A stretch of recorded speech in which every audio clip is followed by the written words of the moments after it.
À l'occasion de la sortie de son nouveau livre Sécession, l'art de désobéir aux éditions Fiat Lux, Paul-Éric Blanc-Rue a accepté de répondre à une série d'entretiens avec Louis Hugolin de Large intitulée Évadez-vous, causerie avec Paul-Éric Blanc-Rue. Dans ce deuxième numéro, il évoque la morale publique et privée, son parcours au sein du cercle zététique, les sphères dissidentes et révisionnistes, les lectures qui ont participé à sa formation, ainsi que les différentes églises, mosquées et temples par lesquels il est passé.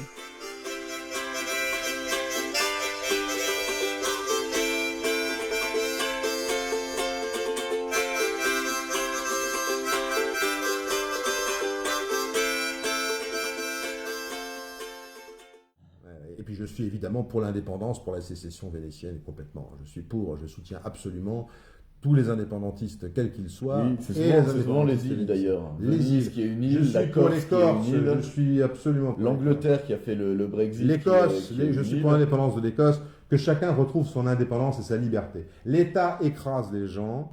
Il faut retrouver notre souveraineté individuelle, alors, personnelle. Il y a un argument que j'avais entendu dire là-dessus, sur le fait l'indépendance des États, c'est est-ce que ça ne va pas recréer des guerres? C'est-à-dire qu'à partir du moment où les États sont indépendants, ils sont plus unis, ils sont plus soudés puisqu'ils sont indépendants. Parce qu'il n'y a pas de guerre en ce moment. Et donc la concurrence reprend. Mais il n'y a que des guerres en ce moment, on vit en état de guerre permanente. Oui, c'est vrai, mais par exemple sur l'Europe, la France et l'Allemagne ne sont plus en guerre alors qu'ils ont été en guerre pendant des siècles. Pourquoi veux-tu qu'il y ait des guerres entre la France et l'Allemagne en ce moment? Est-ce qu'il y a une raison particulière? Est-ce que l'Allemagne veut conquérir, je ne sais pas, Metz, l'Alsace et la Lorraine? Est-ce qu'il y a des velléités de la France de conquérir, je ne sais pas, Sarrebruck? Justement, c'est ça. Pour le moment, non, mais si ça les reprenait. Imagine que demain, par exemple, l'Allemagne veuille reconquérir la Lorraine, par exemple. C'est la propagande des européistes, encore une fois. Alors là, on a au niveau européen, parce que j'entends bien ceux qui vont me dire, mais tu es pour la sécession, mais dans ce cas-là, tu es en plein dans le projet européen. Ben, vous n'avez rien compris, parce que vous regardez ce qui se passe en Catalogne. Eh bien, les Catalans sont pour l'indépendance, et qui s'élève contre l'indépendance catalane, ce sont les Européens. Oui, c'est vrai. L'Europe est contre. L'Europe est absolument opposée à cela. Pourquoi? Parce qu'elle a peur de l'indépendance.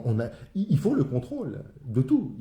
Donc évidemment, je suis aussi anti-européen à ce titre, contre la bureaucratie européenne. En ceci que l'Europe constitue une sorte de super-État. Oui. La Banque Centrale Européenne, je suis contre la Banque Centrale Européenne, évidemment, et je suis contre la Banque de France aussi, les deux. Voilà. Aucune banque publique, quoi. Mais c'est-à-dire rien de public. Il faut bien comprendre que quand on est contre, par exemple, les lobbies, moi j'ai quand même écrit un certain nombre de livres, en particulier 2, contre un certain lobby. Et ben, pourquoi ces lobbies ont du pouvoir? Parce que l'État leur en donne. Pourquoi le CRIF a du pouvoir? Parce que l'État consent à faire le dîner du CRIF. À aller au dîner du CRIF et à accepter les dictats du CRIF. Les groupes de pression n'auraient aucun pouvoir si l'État n'était pas là pour leur donner, pour être le véhicule de leurs obsessions et de leurs dictates. C'est quand même très simple, quoi. Moi, ça me paraît le b.a.-ba. Donc, si on veut lutter contre le politiquement correct, il faut bien sûr lutter contre l'État. J'entends bien la plupart des gens avec qui j'ai pu discuter ces dernières années me disent, mais oui, mais ce qu'il faut, c'est prendre l'État d'assaut, quoi. Oui. Et nous, on ferait une autre politique. Mais on entend ça depuis 200 ans. Nous, on ferait une autre politique. D'abord, il n'y a aucune chance qu'un parti politique radical, de droite comme de gauche, arrive au pouvoir. Dans la démocratie telle qu'elle est constituée. C'est pour la raison pour laquelle j'ai dit que le Front National ne pourrait jamais arriver au pouvoir et que, je l'ai dit avant, j'ai écrit un bouquin spécialement pour dire que ça ne servait à rien, de croire dans l'espérance de Marine Le Pen qu'elle n'y arriverait pas, que l'État en gros la sponsorisait, qu'on voyait systématiquement tous les jours. Même quand elle est sur le point d'y arriver, elle se plante, quoi. Et puis on voyait tous les jours Philippot et on savait très bien qu'in fine on allait tirer un boulet rouge sur le Front National et que même s'il était arrivé par miracle au pouvoir, eh bien, il aurait été destitué qu'un jour. Il y en a qui pensent qu'elle a fait exprès de se planter au départ, que c'est des supra-complotistes qui pensent que c'était une stratégie depuis le début de l'amener au deuxième tour et de la faire se planter au débat et qu'elle était d'accord pour pouvoir faire élire Macron. Théorie, pas théorie, moi j'essaie de rester dans le concret, dans le réel. Dans la pratique, Dans la pratique, et je vois qu'il n'y a aucune possibilité d'arriver au pouvoir, les amis. Dites-vous bien ça. Donc reprenez votre destin en main, autrement dit, combattez l'État. Ne commencez pas à dire, alors attendons sur l'État pour changer notre vie. Ah ben non, si vous attendez sur l'État pour changer votre vie, ça va pas arriver. Votre vie, elle va continuer comme elle est. Et si vous estimez votre vie est pourrie, eh ben, elle sera pourrie jusqu'à la fin de vos jours. Prenez-vous en main, bougez-vous et faites ce que vous avez envie de faire, dans le respect, évidemment, de la morale commune. Il est hors de question de poser des bombes. Je suis absolument pour le pacifisme. Moi, je suis quelqu'un de pacifique. Je ne veux pas, c'est pour ça que je suis contre les mouvements comme Daesh et autres. Je trouve que non seulement c'est stupide, si on raisonne de manière cynique et machiavélique, c'est stupide politiquement, mais en plus c'est complètement immoral. Donc si on fait quelque chose, moi je suis pour une politique pacifiste. Alors eux ils trouvent ça, et pour le vote par les pieds. On n'est pas d'accord, on part. Eux ils trouvent ça moral par exemple de faire ce qu'ils font Daesh. Tuer des gens ? Oui. Mais je ne sais pas au nom de quoi on peut trouver moral de tuer des gens. Au nom du fait que l'islam doit régner sur toute la surface du globe, enfin en tout cas c'est comme ça que eux le conçoivent, et que du coup il faut tuer les infidèles, ou en tout cas semer la terreur chez eux pour bien leur montrer qui est le patron. Quoi. Mais ça c'est la décadence complète de l'islam tel qu'il est arrivé dans quelques sectes wahhabites, et ça intéresse bien évidemment qui ? Ça intéresse l'Arabie Saoudite. Tout à fait. Certains groupes en Arabie Saoudite pour déstabiliser la région, parce que leur grande crainte c'est l'Iran, c'est l'arc chiite. Bon, j'apprends rien, je pense, à ceux qui nous écoutent. Et c'est la raison pour laquelle ils se rapprochent aussi d'Israël, qui a exactement la même tactique. C'est l'Iran qui leur pose problème. Hein. Il faut bien voir ça. Parce que pourquoi ? À cause du nucléaire. Parce que Israël ne peut pas faire ce qu'il veut dans la région, quoi. Et l'Arabie Saoudite, pour plein de raisons qu'on pourrait énumérer, sponsorise ces groupes, l'Amérique les a sponsorisés également. On voit bien aujourd'hui Trump qui s'était fait élire sur un programme de non-interventionnisme. Anti-interventionniste. Voilà, moi j'avais dit à tous mes amis qui étaient super Trumpistes, attention, il va vous faire le coup de Bush. Rappelez-vous Bush, quand il est arrivé au pouvoir, Bush Junior, il avait eu le même programme que Trump. Il avait dit on n'interviendra pas. Et qu'est-ce qui s'est passé un an après ? Ben, il est intervenu. Voilà. En plus là, ils le alors font que ce avec soit le lui, même argument, l'argument des armes, mais des c'est l'État massives, profond, tout ça. Oui, mais on gaz, sait tout ça, que c'est bien sûr l'État profond, que c'est pas uniquement lui qui décide tout ça, seul au fond de son lit la nuit parce qu'il a fait un mauvais rêve. Bien évidemment, ce sont des groupes. Mais je savais très bien ce qui allait se passer avec Trump.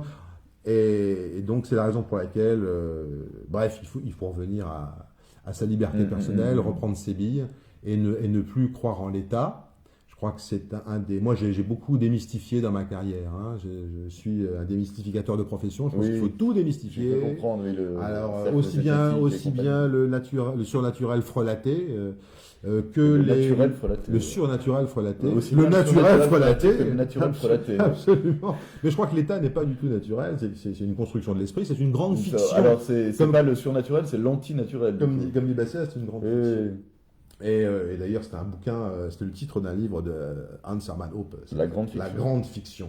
C'est un livre absolument formidable qui est édité par d'ailleurs un tu éditeur royaliste. L'État, c'est sous-titré L'État, c'est imposteur. L'État, c'est imposteur. Moi, j'ai lutté contre les imposteurs toute ma vie, de Paco Rabanne à la scientologie, en passant par Raël, l'ami de Dieudonné, je crois. Oui. C'est des quenelles devant des vaisseaux spatiaux.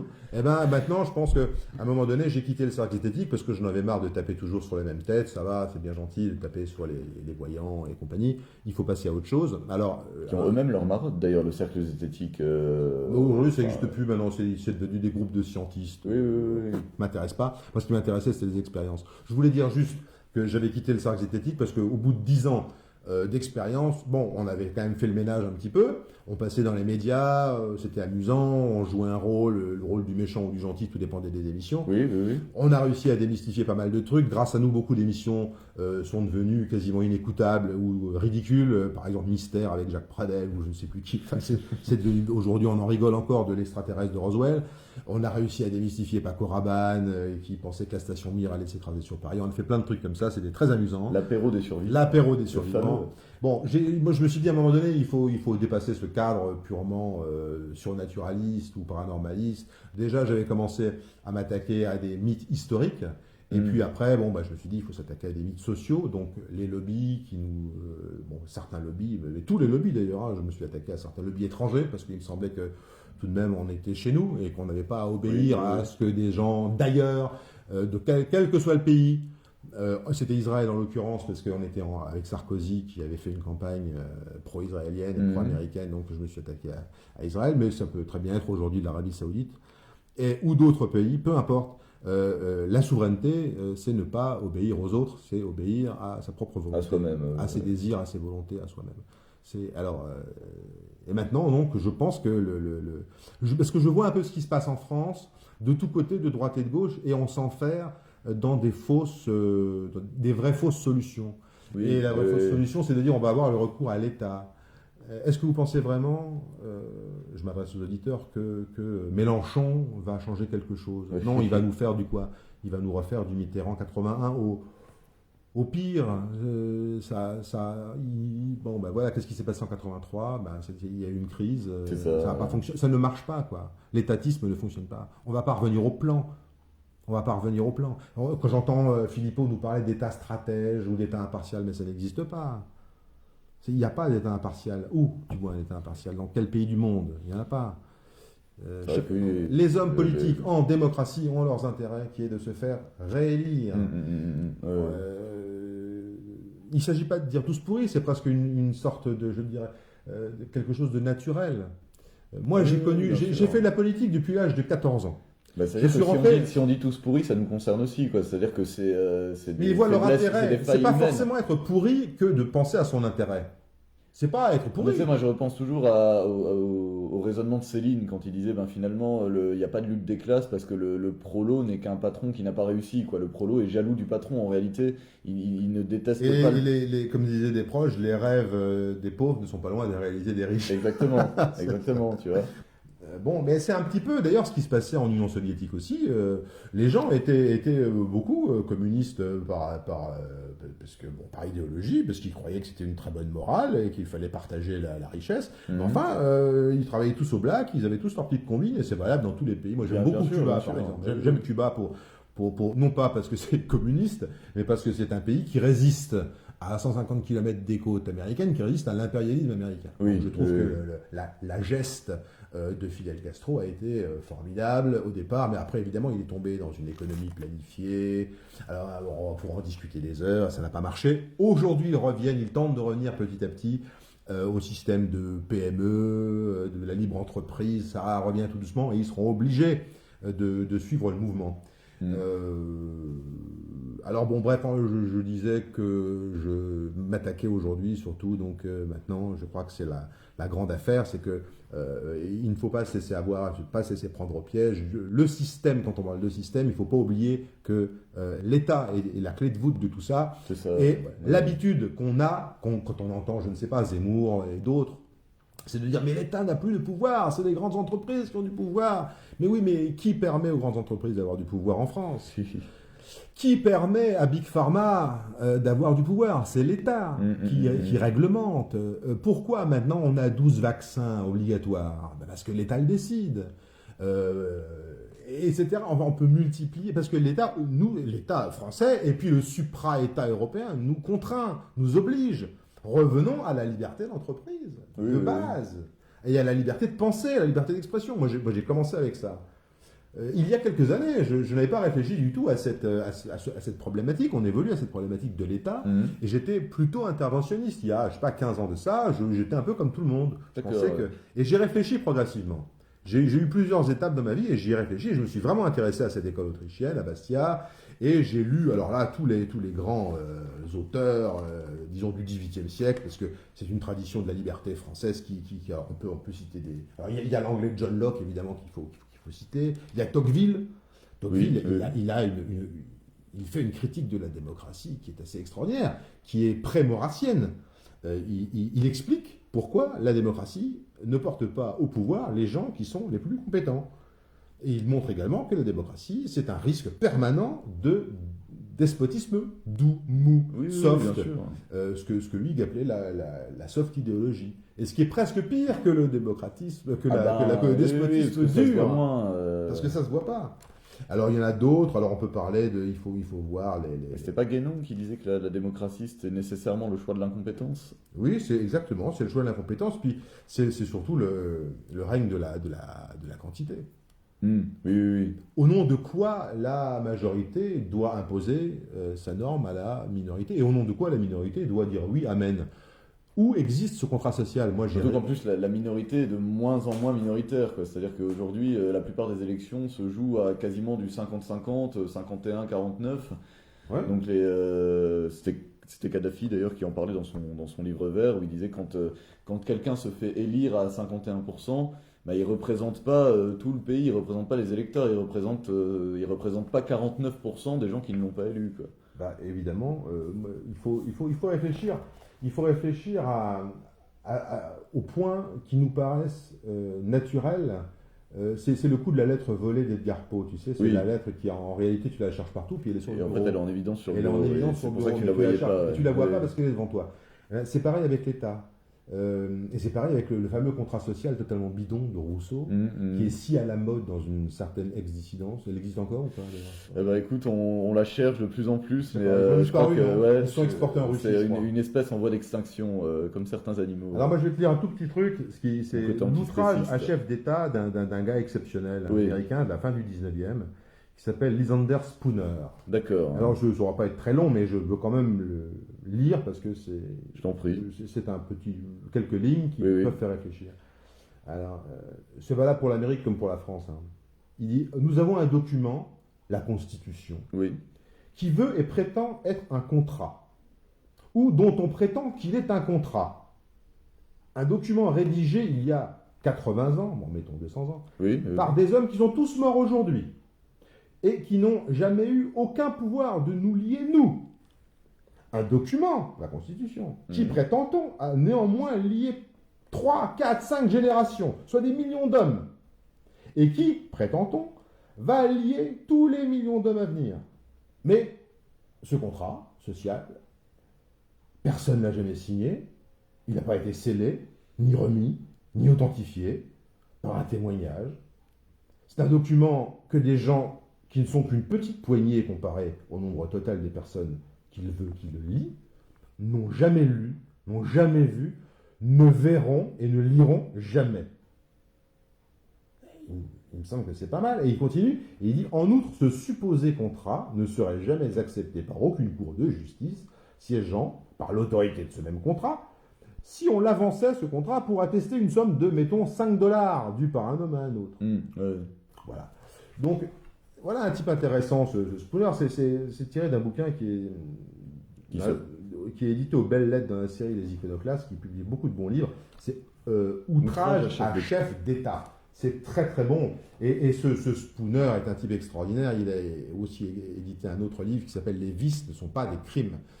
C'est ce que je disais tout à l'heure, il fait la différence entre la morale privée et la morale publique, c'est-à-dire entre le droit en gros et la morale. Et le titre, en tout cas, ça rejoint presque. Les vices ne sont pas des crimes, les vices. Ça rejoint presque les Balance vices. ton porc et compagnie, tu vois. Les vices ne sont pas des crimes. Les quoi. vices ne sont. Alors ça peut être un crime ça peut être un crime si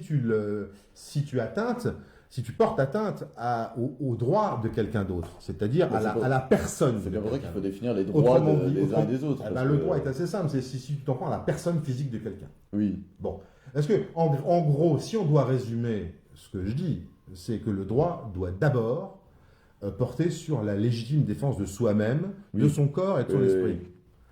C'est la base. On doit d'abord pouvoir se défendre soi-même. Et on doit pouvoir vivre. Ça, c'est point numéro 2. Donc travailler, donc bénéficier des fruits de son travail. D'où la propriété. Bon. Alors, ça, c'est, je dirais, la base du droit. Maintenant, la morale, elle est individuelle. Tu as la morale des cathos, la morale des musulmans, la morale des bouddhistes. Tu as les véganes qui trouvent que c'est scandaleux de manger de la viande. D'où d'ailleurs cette histoire, c'est-à-dire que tous les gens revendiquent leur morale. Le comme type qui une est un sorte de homo, loi. si tu veux, moi, à partir du moment où il m'oblige pas à devenir homo, ça me dérange pas. Il fait ce qu'il veut dans sa piole. Aucun problème. Moi, il fait ce qu'il veut. Mais il faut pas qu'il me dise, tu as l'obligation de trouver ce que je fais génial. Non, mon vieux, je fais ce que je veux. Je suis pas d'accord. Alors on peut discuter, c'est le débat. Voilà, c'est ça. Je suis pour le débat. De là, les balancer du Le toit débat des où on s'en immeubles, fout, quoi. Alors, on s'en fout, ils font ce qu'ils veulent. Mais ça devient un crime à partir du moment où il y a une coercition ou une violence sur un individu. C'est-à-dire, s'il y a un viol, par exemple, alors là, si par exemple, Alors je sais justement, pas, c'est toute la question est là. C'est pour ça qu'il faut définir ce que c'est qu'une violence et ce que c'est qu'un viol, parce qu'il y en a pour mais qui d'abord ça peut sur être le tout et corps, n'importe je crois quoi. que c'est évident que le principe number one, c'est sur le corps. Oui. Si on te tape, si on te frappe, si on te vole, eh ben là, c'est un délit ou c'est un crime. Ok. Mais si on parle, si on te dit juste quelque chose qui ne te plaît pas, ça n'entre pas dans la violence, ça entre dans le débat. Voilà. Parce qu'à partir du moment où tu commences à vouloir limiter la discussion, on sait où ça commence et on ne sait pas où ça se termine. C'est pour ça que je disais qu'il faut bien définir le cadre, même par rapport au viol, par exemple, parce que sur le corps, il y en a qui considèrent qu'un baiser volé, c'est un viol, par exemple. Oui, alors après, ça se discute évidemment. Après, il y a des discussions, après, on ne peut plus draguer. C'est ça le problème, justement. Oui, mais si tu te contentes de draguer même lourdement, c'est pas une violence physique. Ça reste une violence. Alors, évidemment, le baiser volé peut être considéré par quelqu'un comme quelque chose de scandaleux. Et alors, enfin, de toute manière. Ils avaient voulu interdire. Même si la personne porte Grande-Bretagne, plainte, ça va pas aller bien loin. Ah oui, hein. Bon. ils avaient voulu interdire en Grande-Bretagne la Belle au bois dormant sous prétexte que le baiser n'était pas consenti, le baiser du prince. On vit quand même dans une époque de conneries généralisées. C'est ça. C'est la raison pour laquelle je pense qu'il faut justement arrêter cette inflation de loi. Exactement. Voilà, sortir cette inflation débile de loi, revenir à des choses très simples. Le fameux mon corps m'appartient, le droit à la vie, le droit à la vie, à ma vie, à moi, qui est également le droit à la vie des autres, et le droit et à la vie des fœtus, enfin des nouveau-nés, des enfants, qui ne sont pas encore nés. Exactement. Et surtout à la liberté de parole et d'expression. Oui, c'est vraiment ça, je pense, qui est. C'est la base. C'est pas pour rien que c'est le premier amendement aux États-Unis, c'est-à-dire que ce qu'ils considèrent comme, même au-delà de l'autodéfense, vu que le fait de posséder une arme, c'est le second amendement, le deuxième amendement, le premier amendement, c'est quand même la liberté d'expression. Mais si on veut être scientifique, on est obligé d'être pour le débat. On ne peut pas empêcher certaines théories scientifiques d'émerger sous prétexte qu'elles ne seraient pas valables parce qu'elles seraient contre le dogmatisme ambiant ou contre ce que dirait l'Institut des sciences ou l'Académie des sciences de tel ou tel pays. Enfin, c'est ce qui s'est passé en URSS à une époque. C'est toujours le problème, en fait. Personne ne veut réellement, on a l'impression, la liberté de penser ou la liberté de débat. Chacun veut imposer son dogmatisme et il le cache souvent sous la bannière de la liberté. Bon, au nom de la liberté, j'aimerais que tout le monde dise ce que je pense. Quoi. Oui, c'est ça. D'ailleurs, c'est un peu ce qui s'est passé avec certains révisionnistes. J'ai eu un certain nombre de problèmes parce que j'ai beaucoup défendu leur liberté d'expression. Oui. Et quand j'ai pu être d'accord avec eux sur certains points, depuis un certain nombre d'années, ils n'ont pas accepté le fait que je n'entre pas dans leur entreprise de gouroutisation. Finalement, tu défendais plus leur liberté d'expression que eux défendaient la tienne. C'est-à-dire qu'ils m'empêchaient, en gros, de faire ce qu'eux faisaient vis-à-vis des autres. C'est ça. Je vous interdis de dire ce que je dis. Enfin, de procéder de la façon dont je procède vis-à-vis des autres. Moi, j'ai ma propre conception de l'histoire, je n'ai pas prêté allégeance à qui que ce soit. Si je veux prêter allégeance, je prête allégeance, ok, il n'y a pas de problème. Oui. Bon. Mais si je ne veux pas le faire, je ne le fais pas, et j'ai prêté allégeance à personne. Moi, ma défense, ma politique a toujours été de défendre la liberté d'expression, de tout le monde. Et il se trouvait qu'à une époque, j'ai défendu Faurisson. Enfin, surtout de ceux dont elle était attaquée, en fait. C'est-à-dire qu'il n'y avait pas de raison que... Qu'est-ce que c'est que cette loi Guesso qui interdit à des révisionnistes de discuter et de parler tranquillement qui ça dérange? Alors, ça dérange les intérêts de certains pays étrangers. Oui, mais les pays étrangers qui se débrouillent et puis qu'ils aillent se faire voir. On est chez nous, on fait ce qu'on veut, tu comprends? Oui, voilà. On n'a pas... Mais alors, à partir du moment où tu critiques ces mêmes personnes, ils ne sont plus d'accord. Alors, évidemment, ça a créé un certain nombre de conflits. J'en parlerai dans un livre futur. Exactement. Et je donnerai quelques exemples. Je donnerai quelques exemples de désaccords. Comme ça, tout le monde comprendra de quoi il s'agit, parce que je crois que beaucoup de gens se posent des questions. Ouais, les gens pensent. Les gens réfléchissent et pensent. Mais il ne faut pas trop penser non plus, parce qu'à un moment donné. On a la liberté de penser. Il faut pas que l'esprit tourne à vide. Oui. Il faut qu'ils soient informés. Donc, j'informerai. C'est surtout ça. J'informerai. Preuve en main. Mais je donne toujours des références.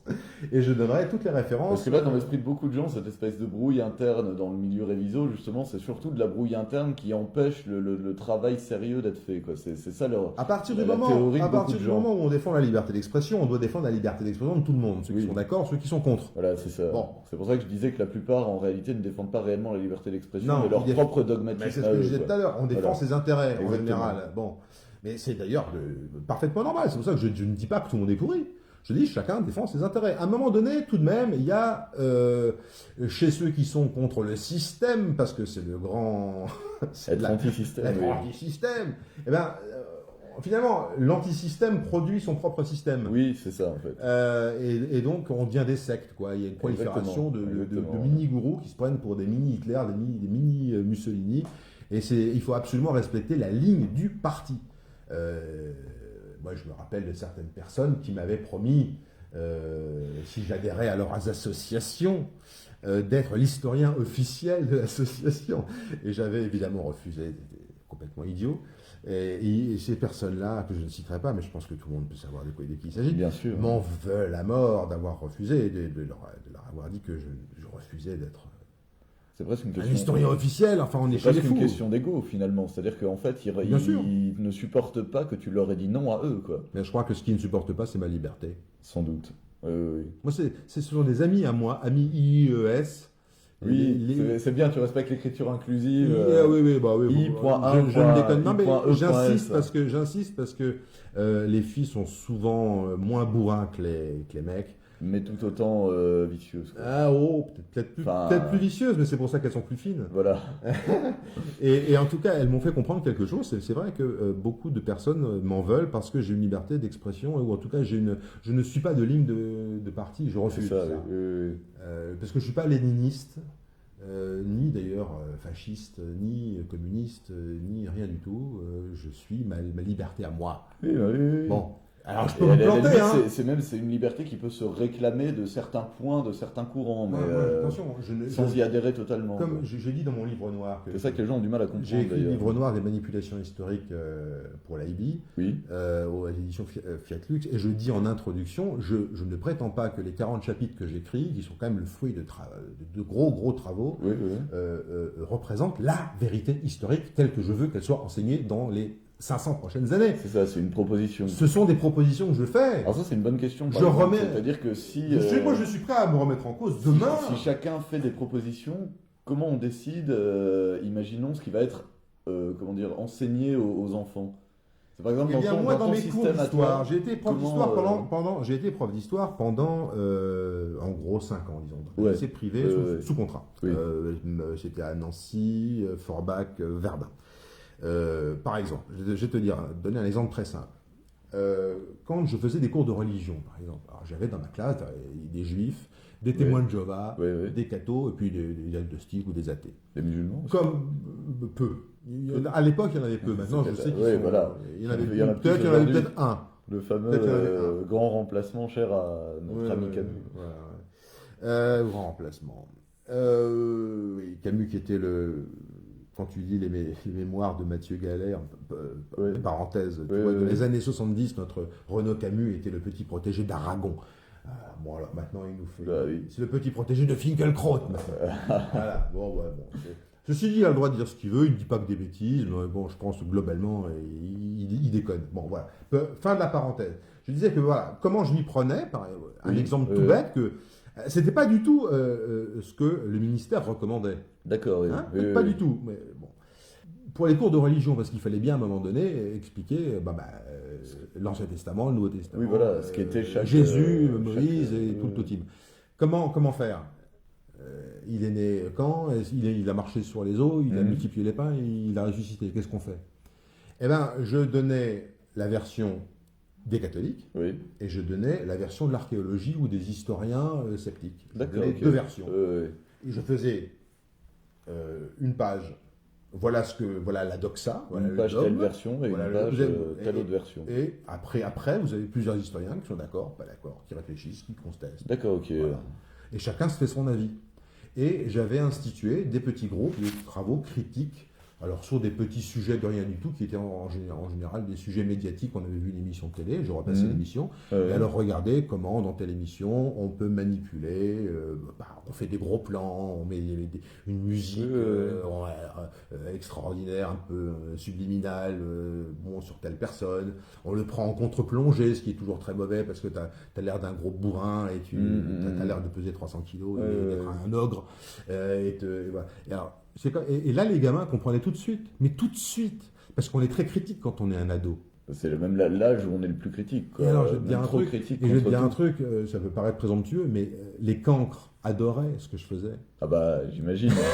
Parce que ça changeait Le cancre complètement. adore toujours quand le prof est un peu rock'n'roll. J'étais l'adoré des cancres, bah moi. oui. Alors, au conseil de classe, on m'en voulait beaucoup. Et tous les autres profs me disaient, mais Blanc-Rue, comment ça se fait que vous défendez tel type qui, dans notre classe, est imbuvable, il se comporte en un véritable, comment on disait, sauvageon à l'époque. C'est ça. Mais je disais, mais non, c'est quelqu'un qui réfléchit de manière très intelligente et je m'entends très bien avec lui. Un Et je le futur, trouve même supérieurement intelligent parce qu'il futur a, esprit libre. il a un grand esprit critique. Parce que les gens souvent confondent l'esprit critique et l'esprit de critique. Oui. L'esprit de critique, c'est l'imbécile qui critique tout. Bon, c'est le complotiste de base qui va dire mais tout C'est est ça, complot, ou l'anti-complotiste de base qui va dire qu'il n'y a Rien pas n'est de complot. complot. Bon, On ne citera pas de nom. on citera pas de nom, on citera pas de pseudonyme. C'est ça.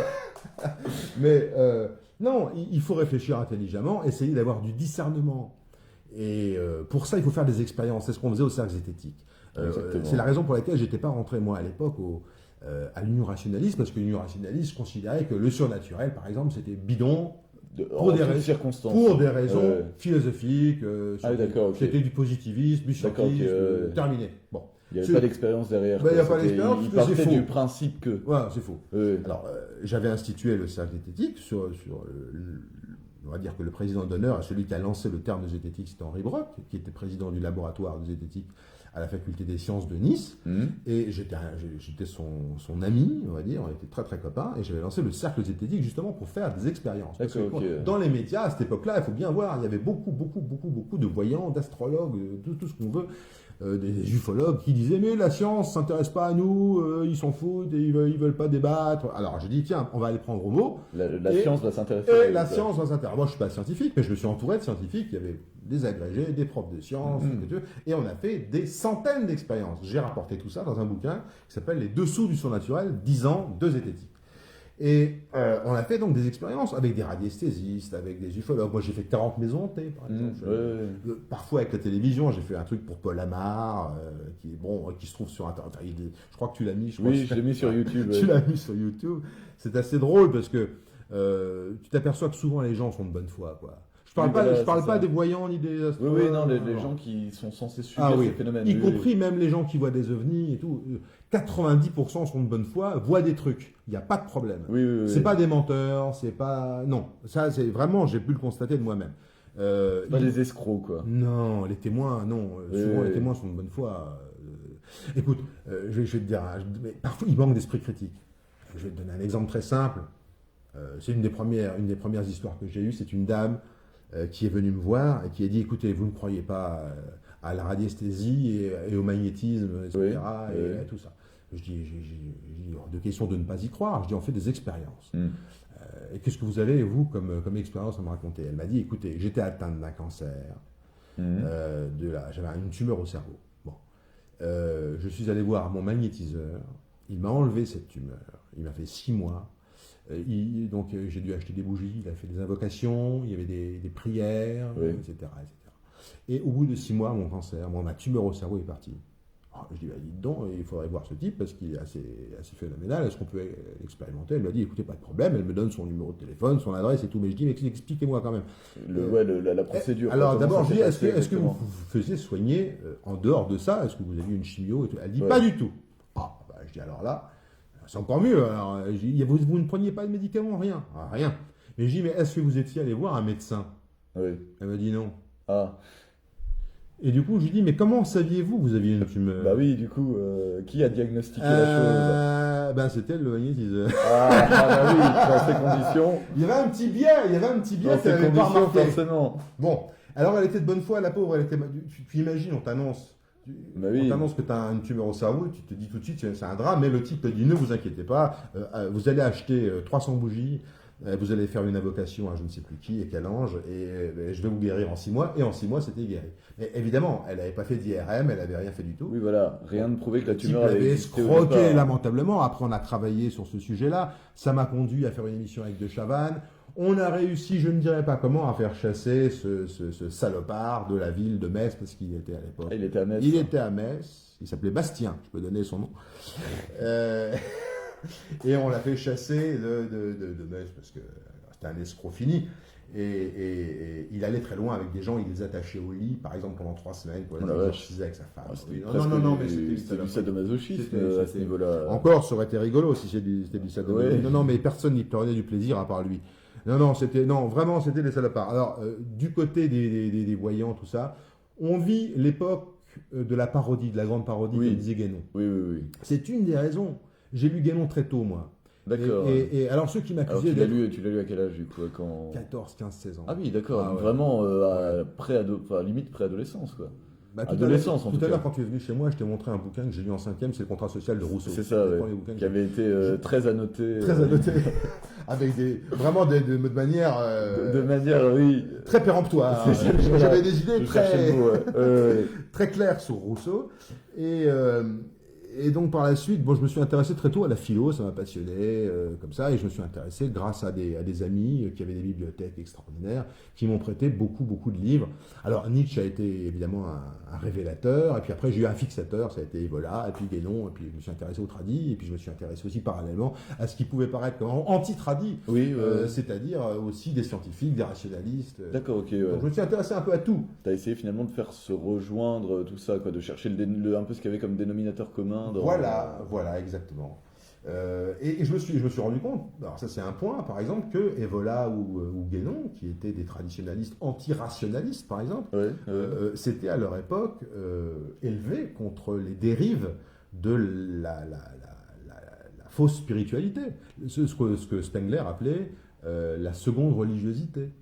D'accord. C'est-à-dire alors le spiritisme, la théosophie, l'anthroposophie. Les New Age et compagnie. Alors le New Age, c'est venu après. Et alors là-dedans, bien sûr, il y a des choses positives, tout n'est pas négatif, il y a des trucs à prendre. Oui, parce que ça s'inspire de y compris dans réelles Gurdjieff, il y a des traditions, choses tout n'est pas acheté, je suis loin de dire que c'est acheté, mais il fallait les tester, quoi. Et Guénon a été très très dur avec Blavatsky, par exemple, la fondatrice de la théosophie.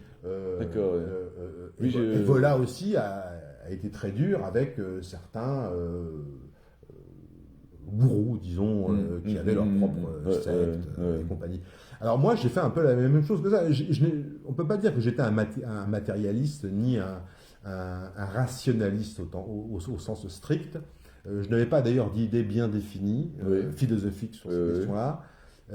J'ai toujours eu une ouverture spirituelle, mais il est vrai que le cercle zététique, à force, rendait les gens scientistes parce que on avait affaire à tellement d'escrocs qu'au bout du compte, on ne croyait plus en rien. Bon, et je disais tout à l'heure qu'une des raisons pour laquelle j'ai quitté le cercle zététique que j'avais fondé, c'était parce qu'on tournait en rond. Et c'est vrai qu'on tournait aussi en rond de manière philosophique. Intellectuellement, oui. On devenait des positivistes, et bon, ça m'intéressait pas trop, parce que moi j'ai toujours eu cette ouverture spirituelle sur le divin, sur la divinité, qui m'intéressait, sur la métaphysique, m'a toujours passionné. Oui, il fallait pas partir avec des idées préconçues, comme quoi les gars que vous aurez en face de vous étaient systématiquement des escrocs. Le problème, c'est qu'à la fin, on partait un peu avec cette idée-là. Voilà. Au début, non, parce que dans les créateurs, dans les fondateurs de l'association, il y avait des radiesthésistes. D'accord. Il y avait même un abbé qui s'appelait l'abbé Joblot et que j'avais baptisé, moi, d'aumônier du cercle zététique. Oui. Il y avait des gens qui on n'était pas d'accord, si tu veux. Mais c'est vrai qu'au fur et à mesure, comme on vit une époque de renversement complet, que certains diraient satanique. C'est vrai, on vit dans la fameuse inversion. La fameuse inversion, on vit dans le Caligula. Et c'est vrai qu'on vit dans une époque assez négative où l'escroquerie a tout de même une part léonine. Eh bien, dans le domaine du spirituel, on a affaire quand même, dans 99% des cas, à des escrocs. Oui. Hélas. Mais il y a le 1% où ça voilà. Et j'ai rencontré, grâce à Dieu, des gens très intéressants dans plusieurs religions. Alors, dans la religion catholique, j'ai rencontré le père Charles Roux, par exemple. Le père Charles Roux. Que j'ai connu, qui était un type formidable. Il est devenu l'aumônier de Mel Gibson sur la Passion de Christ. Et c'est un des types qui m'a le mieux conseillé, je crois, de ma vie. Oui, on en a un peu parlé. On en a un peu parlé entre nous. Disons que c'est quelque chose d'assez privé.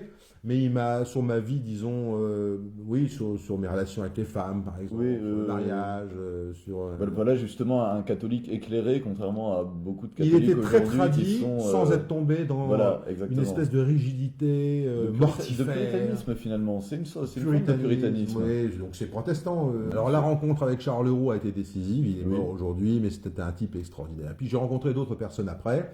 J'ai eu plusieurs, toujours dans ce côté zététique, comme on vit une époque de dissolution et que moi j'ai un esprit de recherche, j'ai cherché ailleurs, je me suis intéressé.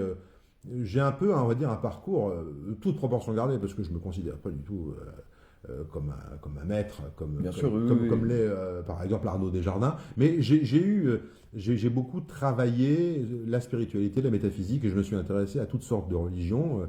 Je me suis intéressé à l'hindouisme, par exemple, ça m'intéressait beaucoup, au bouddhisme mahayana, beaucoup aussi. J'ai fait beaucoup. T'es passé un peu par l'islam aussi. Oui, alors je vais y venir, mais d'ailleurs, je pratique toujours beaucoup de méditation. Je sais que c'est à la mode aujourd'hui, le mot de la méditation, tout le monde fait ça. Alors, moi, je suis allé assez loin, j'ai fait le Shamatha, Vipassana voilà. et Vajrayana. Vraiment, j'ai Toi, c'est fait pas les 3 étapes. C'est pas des cassettes audio pour Ah, la non. méditation d'entreprise, quoi. Non, c'est pas du développement personnel. Voilà, c'est ça. J'ai essayé à chaque fois de suivre un chemin, voir où il me menait, est-ce qu'il m'apportait du bien, est-ce que j'étais plus éclairé avant qu'après. Bah, comme d'habitude, c'est toujours la pratique, quoi. Voilà, la pratique, l'expérience, la praxis. Exactement. L'action On y humaine, revient, on essaye, on tente. revient constamment. Ouais. Comment déterminer aujourd'hui?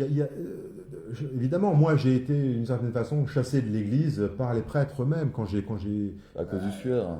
ah non, j'ai été chassé de Ah oui, l'Église d'accord, parce que, oui. parce que la messe Intellectuellement, tu veux dire, m'emmerdait de intellectuellement, manière oui. épouvantable. Parce que d'abord, l'Ancien Testament, je ne supporte pas de manière viscérale. D'abord, depuis que je suis petit, j'ai un rejet, je suis très martionniste Oui, c'est vrai. là-dessus. On pourra en parler. Mais disons que la messe, on pourrait dire la messe Vatican II si on veut, mais la décadence de la messe était très pénible. Je suis allé voir chez les tradis. J'ai trouvé une rigidité chez les tradis qui m'a pas du tout convaincu. Oui, Répéter toujours les mêmes dogmes, et puis alors surtout être ultra papiste, alors que dans le même temps, on est contre tous les papes depuis Paul VI. Oui, C'est gentil, mais alors on oublie aussi que Il y a les une papes d'avant Paul contradiction, VI n'étaient pas forcément terribles non plus, parce que Léon XIII, il était pour le ralliement à la République. Et puis alors la condamnation de l'Action française également par le Vatican, on a excommunié Maurras et tous les militants de l'Action française, etc., etc. Bon, il y a beaucoup de choses qui m'ont déplu dans l'Église. De Grelle, Qui ça? De Grelle a pas eu forcément les De Grelle, il a perdu les élections parce favorables, que les évêques ont appelé à voter contre lui. Voilà. Donc, bien sûr, il était catholique, mais bon. Puis c'est pas un père de l'Église non plus, De Grelle. Non. Donc bon, alors j'ai cherché mon chemin, comme on dit, et je crois que c'est un droit qu'on peut avoir. Oui, j'ai cherché aussi dans le soufisme, tu parlais de l'islam. Alors j'ai rencontré quelqu'un qui s'appelle Philippe de Vos à Manoula, Oui. et je me suis intéressé au tariqa, et en particulier des Naqshbandis. Ça m'a intéressé pendant 3-4 ans. Hélas, il faut reconnaître une chose, c'est que les mosquées aujourd'hui sont infréquentables. Les salles de prière aujourd'hui sont devenues des repères de takfiristes, comme on dit. C'est salopé complètement par les salafistes. Qui font on peut plus rien dire, enfin c'est devenu C'est ça, oui. Il est plus possible de pratiquer. Ils font peur aux musulmans, je veux dire classiques eux-mêmes. C'est ce que ne comprennent pas ceux qui sont de l'extérieur, ne comprennent pas à quel point. Moi j'ai vu monter ça de l'intérieur. J'ai vu dans les... Oui, parce qu'en plus, tu as vraiment vécu le début de la radicalisation. J'ai vu la montée. Au départ, tu avais 3-4 salafs qui étaient là et qui disaient mais dites, c'est pas comme ça qu'il faut prier. Moi, je vais vous dire comment il faut prier. Il faut vous mettre comme ça et pas prier autrement, sinon vous êtes des pécheurs. Et puis les braves gars qui étaient là, qui sont pas des intellos, qui c'était des gens du peuple, ils avaient peur. Parce que d'abord, ils pensaient qu'ils allaient aller en enfer, que les takfiristes, qui n'étaient pas des imbéciles, qui avaient beaucoup de références, leur sortaient des textes, alors ils les suivaient, et ils ont fait une véritable terreur totalitaire. À partir de ce moment-là, je leur ai dit merde, démerdez-vous sans moi. Moi, ça ne m'intéresse pas. Je suis ma propre voie et je m'intéresse toujours à la métaphysique. Ce qui m'intéresse, moi, très très honnêtement, c'est la métaphysique guénonienne. J'ai écrit un petit texte là-dessus, la métaphysique intégrale. Je me passionne pour ça, je lis beaucoup Plotin, oui. c'est un type qui me passionne, je suis Platon naturellement, Jacob Böhm, des gens comme ça, Paracelse. La gnose en général m'intéresse beaucoup. Je On pourrait me définir comme agnostique. Ok. Pas comme agnostique, comme agnostique. Oui, je suis. Comme gnostique, quoi. Oui, tout à fait, j'assume absolument cette appellation. D'accord. Mais je crois que ceux qui condamnent, par exemple, l'islam aujourd'hui n'ont pas bien compris ce que c'était l'islam. Ceux qui condamnent, parce qu'ils confondent l'islam et Daesh, quoi. Bon, pour faire simple. Est-ce qu'ils ne le condamnent pas dans sa forme actuelle, justement? Oui, ils condamnent la décadence islamique, en fait. Mais je la condamne aussi. Il y a un excellent bouquin de Garaudy qui s'appelle Grandeur et décadence de l'islam. C'est-à-dire qu'il condamne le tribalisme saoudien. Mais il faut bien savoir que l'islam aujourd'hui, par exemple, c'est plus une religion d'arabe, c'est la religion d'Indonésie. C'est quelque chose qui s'est répandu dans le monde entier. Nous, en France, après, on a effectivement affaire à des immigrés essentiellement maghrébins la plupart du temps, ils algériens. Ce qu'ils voient, ce qu'ils vivent au quotidien. Pour le coup, c'est la pratique. Mais je ne crois pas, par exemple, qu'il y ait une islamisation de la France. Il y a une islamisation de certains quartiers, de certaines villes, parce qu'il y a des regroupements de population. Oui. Mais maintenant, on n'a pas remplacé la Tour Eiffel par une mosquée cathédrale, que je sache. Tu vois? Oui, bien sûr. L'islamisation de la France est tout à fait relative. Ce qu'ils disent, eux, c'est que justement. Ce que je disais tout à l'heure. Il ne faudrait pas qu'il y ait un remplacement démographique qui permette une islamisation. À partir du moment où il y a beaucoup d'immigrés, oui. Ils veulent, eux, leur rendre de situation d'immigrés. Ils veulent avoir des avantages. Et l'État, enfin, les hommes politiques veulent être réélus. Donc, ils ne vont pas dire du mal. Bien entendu. Qui votent et compagnie. Donc, on veut on avoir le lobby immigré avec soi, le lobby des musulmans. Bon, qui ne vaut pas grand-chose. Il ne vaut pas tripette. L'OIF, c'est pas grand-chose. Et c'est pourri complètement. Voilà. On voit bien ce qui se passe aujourd'hui avec Tariq Ramadan. Alors, on soutient à fond Tariq Ramadan, alors que, bien sûr, il a la présomption d'innocence. Mais je sais depuis quelques années ce qu'il en est. J'en dirai pas plus. Mais attention, on va te reprocher de faire partie de ceux qui savaient et qui n'ont rien dit. Non, mais je l'ai dit, moi. J'ai toujours dit. Sur Ramadan? Oui. Oui, d'accord. J'ai connu des gens qui ont été parmi ces... écoute, Ramadan, c'est pas très compliqué. J'ai eu une expérience très personnelle. Oui. C'est le jour où j'ai sorti, en 2009, Sarkozy, Israël et les Juifs. Oui. Bien. Donc j'ai dû aller me faire éditer à l'étranger parce que personne ne voulait en France. Ça, en Belgique. J'ai été censuré. Exactement. J'ai été censuré après parce que le diffuseur belge ne voulait pas diffuser le livre en France. Donc ça a mis 6 mois avant d'être diffusé. Résultat, le bouquin a quand même très bien marché. Il y a eu 3 rééditions. On l'a vendu à 25 000 ou 30 000 exemplaires. Ça a bien marché. Bref. Mais au départ, normalement, j'aurais dû être soutenu au moins par les jeunes musulmans de France. Enfin, c'était logique. Et il y a un jeune muse qui est venu vers moi et qui m'a dit, écoute, je vais organiser une conférence au centre Taouid à Saint-Denis. Il se trouve que le centre Taouid à Saint-Denis, c'est une sorte d'annexe de Ramadan. D'accord, ok. Bon, quand je suis venu, moi, pour faire les repérages, pour voir où j'allais faire ma conf, c'est-à-dire dans la salle de prière, et on avait déjà prévu d'agrandir tout ça, parce qu'il y allait avoir du monde, on avait fait des affiches dans tout Saint-Denis, on avait tout prévu, tout était prévu, la date, etc. Et puis on a croisé une des secrétaires, d'ailleurs très gironde, de Ramadan, qui m'a dit « Mais c'est merveilleux ce que vous faites, c'est extraordinaire ».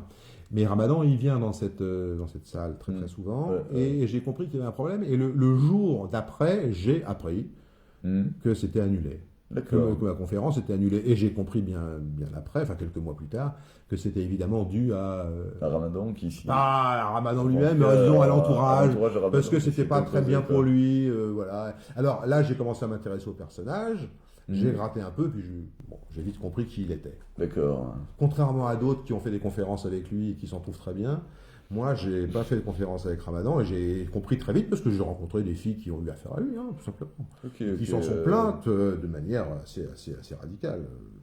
Mais, encore une fois, comme dit Spooner, les vices ne sont pas des crimes. Oui. Moi, ça me dérange pas ce qu'il fait. Il fait ce qu'il veut dans sa vie privée. Alors là, aucun problème. Problème, quand même, c'est celui de tous les prédicateurs moralistes. Oui, voilà, c'est surtout ça, en fait. Voilà. faites ce que je dis, mais pas ce que je fais. Je vous condamne et je vous condamne à... Vous allez vivre dans l'enfer éternel si vous ne faites pas exactement ce que je vous prescris. Et puis moi, dans le privé, je me permets de le faire très largement parce que Dieu est avec moi et puis je vous emmerde. Oui, Donc, alors ça, moi, je suis évidemment contre ce genre de personnage parce que c'est vraiment de l'hypocrisie. Ah oui, totale. oui, oui. Alors, disons, ce qui lui arrive, c'est un peu bien fait pour lui, quoi. C'est un juste retour des choses. Ça lui fait les pieds. Genre, en tout cas, je ne vais pas le défendre. Ni lui, ni d'ailleurs son frère, ni tous ces types-là. Moi, les moralistes, ça ne m'intéresse pas, de quelque religion que ce soit. La religion, c'est pas la morale, d'accord? La religion, c'est la spiritualité, ça doit t'apporter, ça doit te porter vers le divin, vers le tout autre, vers l'inconditionné. Ça doit te faire une métanoïa, ça doit te transformer de l'intérieur. C'est ça. C'est arrivé chez moi d'ailleurs, parce que j'ai eu une vie assez libertine quand j'étais parisien. J'étais un grand dragueur, etc. Et je me suis rangé parce que au fur et à mesure que la spiritualité est rentrée en moi et que je me suis développé, disons, de l'intérieur, j'ai compris que, bon, bah, c'était pas, si tu veux, il y avait des choses forcément qu'il ne fallait pas faire, quoi. Et c'est pas des raisons morales, c'est des raisons juste d'hygiène interne, d'hygiène mentale. D'hygiène personnelle. D'hygiène mentale. C'est-à-dire que, ben, c'est ce que disait Saint Paul, si tu t'intéresses trop à certaines dérives, forcément, c'est au détriment d'autres. C'est ce qu'on voit et ce qu'on ne voit pas. Hein, c'est ce qu'on voit et ce qu'on ne voit pas. On y revient toujours. Ce que tu vois, c'est ta jouissance de l'instant, mais c'est pas forcément ce qui se passera dans 6 mois. Et puis c'est toujours ce qu'on voit et ce qu'on ne voit pas, c'est toujours on voit le court terme, mais on ne voit pas le long terme. Et je parle même pas de paradis, hein, tout ça. Bien sûr, je parle vraiment de même ta vie propre. Tu ne vois pas nécessairement que ça va t'amener. Écoute, c'est pas pour rien qu'aujourd'hui les couples durent entre 3 et 5 ans et que tous les mariages se cassent la figure en moyenne. Enfin, en région parisienne, je sais que je crois que c'est 4-5 ans. Bon. D'accord. En province, c'est pas loin d'être le cas aussi. En province aussi, et je crois qu'effectivement, c'est pas être moraliste que de dire ça. Je suis pas moraliste. Je pense que les gens, dans leur chambre, font ce qu'ils veulent. Oui. Bon. Oui. D'accord. Maintenant, il faut choisir aussi, il faut être responsable. Oui, voilà, on y revient à chaque fois, c'est la responsabilité individuelle. C'est-à-dire la liberté implique la responsabilité. Exactement. L'un ne va pas sans l'autre. Et il faut savoir que ça va retomber sur le coin du nez à un moment donné si tu fais. Comme si tu prends de la drogue. Personne t'empêche, si tu as envie de prendre de la drogue, tu en prends.